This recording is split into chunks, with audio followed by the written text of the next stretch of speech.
Hey there folks, and welcome back to Star Citizen. It has been an exciting week if you're watching this video on the day that it's released. The Star Citizen dev team has released a bunch of new stuff, and when I say a bunch, I mean a bunch. The thing that we're going to look at today is the Constellation variant that they released. Well, they actually released 3 different Constellation variants, and they updated the standard Constellation. But the Constellation variant that we're going to look at today is the Constellation Taurus. And this is the transport variant. It is also the cheapest of the constellations, and some of you might go on the website and look and say, dear God, that's still expensive. But really all you're doing is you're paying for the development of the game. You're going to be able to get this when the game is released, absolutely for no monetary value at all. So you're going to be able to buy this with in-game credits. So if you won't have to actually spend this much money to get it.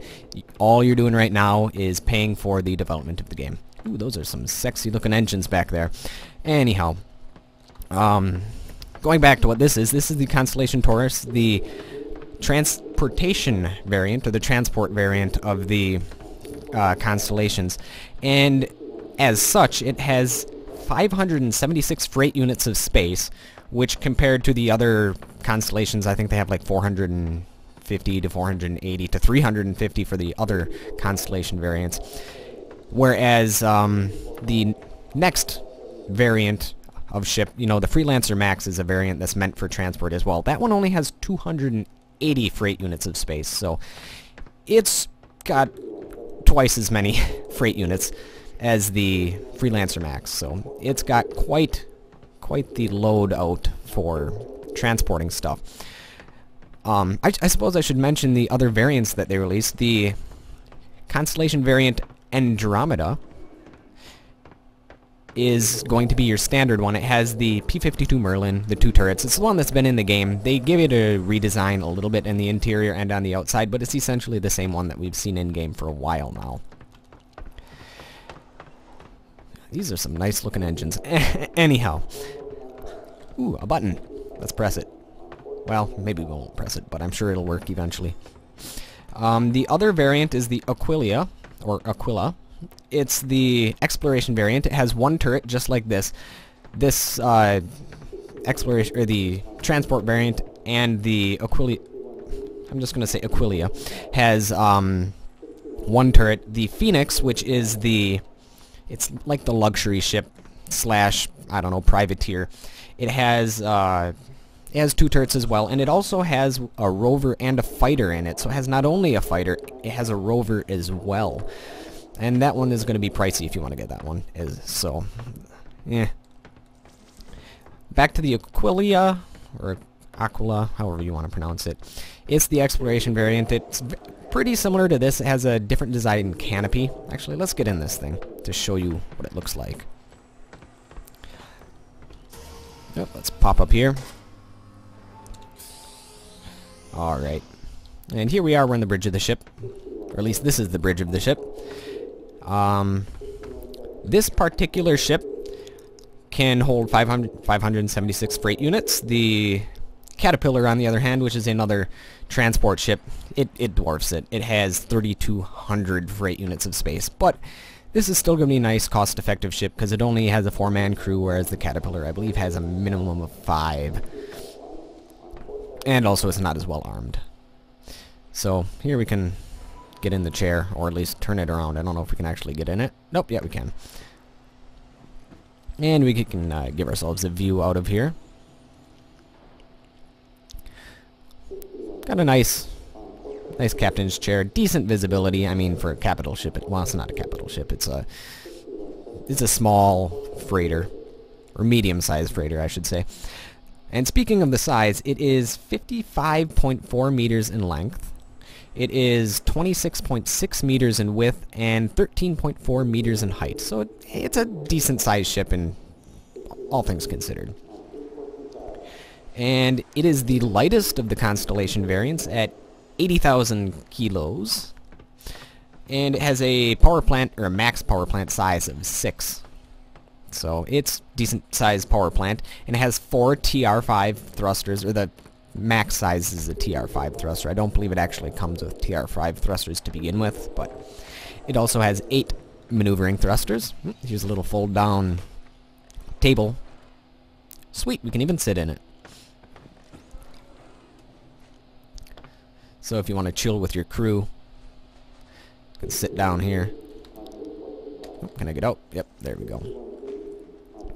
And let's see here, what else? Like I said before, it has one turret. This thing right here, I don't think you can get in it yet. I've tried, but I don't think you can get in it. It's the same kind of turret that's on the other Constellation variants. The other Constellation variants that have two turrets have one right below it, but this one does not have that. Got a couple of little doodads here. Looks like a genuine parts from RSI. Okay. Some storage. And here we have the beds, the all-important beds. And I believe you can open that one as well. I don't know if you can actually get in. Well, let's find out. Yeah, you can get in these too, so that's pretty cool. Oh, and speaking of weapons, it has 4 Class 2 gimbaling turrets. Well, they're not actually turrets, they're gimbaling guns. And it also has 6 Class 3 weapons, which are mostly different types of missiles. So, that is pretty cool. It's going to be a fairly well-armed ship. It's probably not going to be the most maneuverable, but it'll do the trick. Alright, and let's, this is the ever-important space toilet. Can we sit down? Oh, yes. I see RSI has their priorities straight. You can sit down in the toilet, but you can't use the turret. Oh, lovely. And here's the bathroom. And they did switch this around. All the crew quarters used to be at the back of the ship, but you'll see why it's not at the back of the ship as soon as we go there. Because they changed the cargo bay. They changed it so much, in fact, that, let's suppose that when you go this way... Uh-oh, I'm going the wrong way. I'm not going the way the arrows said. Let's follow the arrows. Uh-oh. Wow, whatever. I think those arrows just point to the airlock. They point to the exit. In case there's no power in the ship, you'll just look at the little glowing lights on the floor. Anyhow, this is the back of your ship. There used to be stuff further back, but not anymore. Just got cargo containers. This is where all the freight is stored. I could use the ladder, but I'm lazy. And there we go. We're down here, and you can, as you see, use this, and... oh yeah. This lowers down to the ground for easy ingress of cargo. And egress, I suppose. So loading and offloading cargo will be a easy task with this. You just throw stuff on there and load it up. Very nice. And some of you might be wondering, you shouldn't be landing your ship on your engines. Well, there is a little skid pad underneath. Very well designed. And of course you got red buttons for nothing, apparently. That's not even a circle. That is the the laziest circle polygon I've ever seen in my life. Anyhow, I digress. I'm still happy that they released a whole bunch of stuff for the Gamescom.